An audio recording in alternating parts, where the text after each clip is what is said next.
Chapter 11 is on area and lengths and polygons. First, we're asked to find the area of a triangle with a base of 22 and an altitude of 12. We know the area of the triangle is 1/2 base times height.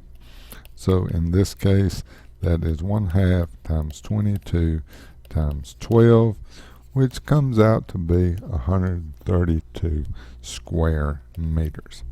Find the area of a regular hexagon.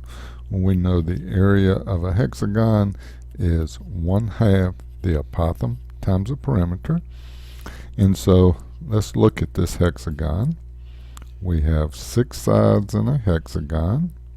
It says each side is 10.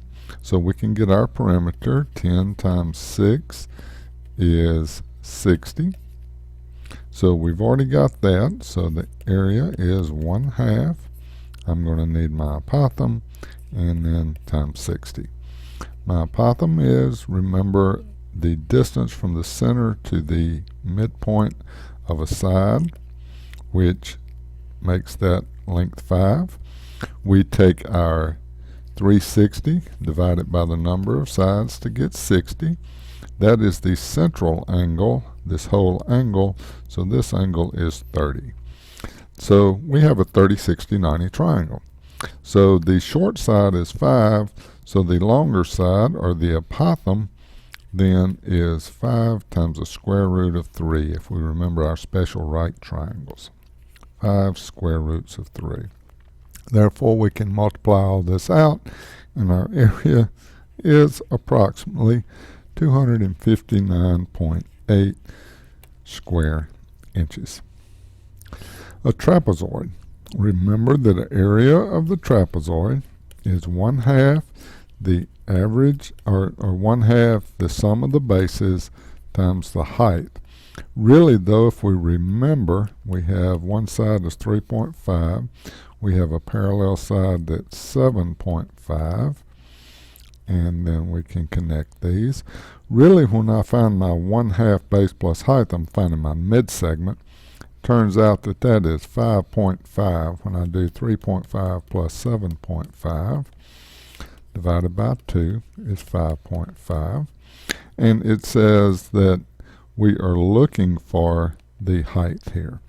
So 13.75 is equal to 5.5 h. So I divide both sides by 5.5 and I find that h is 2.5. So 2.5 units. Area of a circle is pi r square. Well, it doesn't give us r, but it gives us the diameter is 7.2. But remember, the radius is half of the diameter, so my radius is 3.6 in this case. So area is equal to pi times 3.6 squared.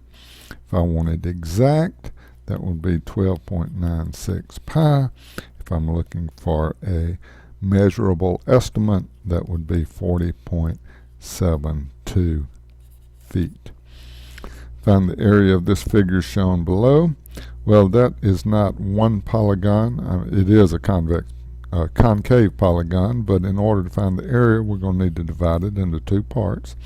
I'm going to have a rectangle that is 15 by 14, so I'll multiply 15 times 14, plus a triangle. In that triangle, this side is, the whole thing's 15, this much is 8, so that leaves 7. This is 14 out of 20, so that leaves 6. So it is 1/2 base times height, so 1/2 6 times 7. And so when I combine all that together, I find that my area is 231 units squared. A rhombus has an area of 750 square feet. One diagonal is 50. What's the other? Well, our area of a rhombus is simply diagonal 1 times diagonal 2. Remember, in our rhombus, we simply take half of the diagonals multiplied together.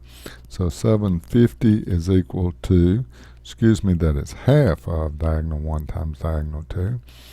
So half of 50 times x will give me 750 is 25x. Dividing both sides by 25, we see that the length of the other side is 30 feet. Probability.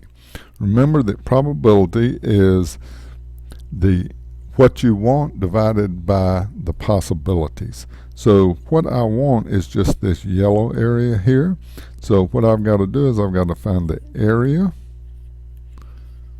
of the circle, and I need to subtract out the area of the, and that is six-sided, so hexagon.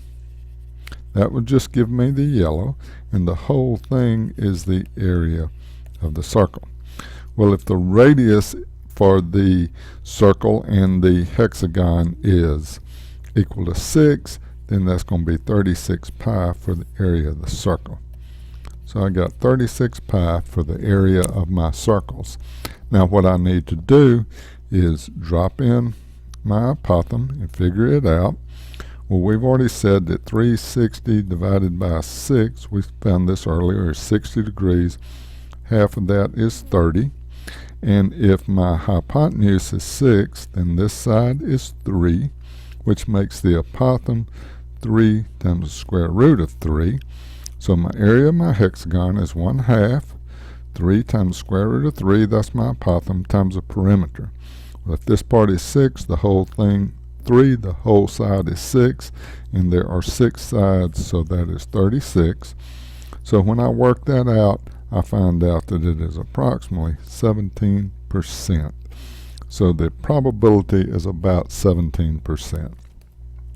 Number 8, I'm going to have to do basically the same thing. I need the area of the circle minus the area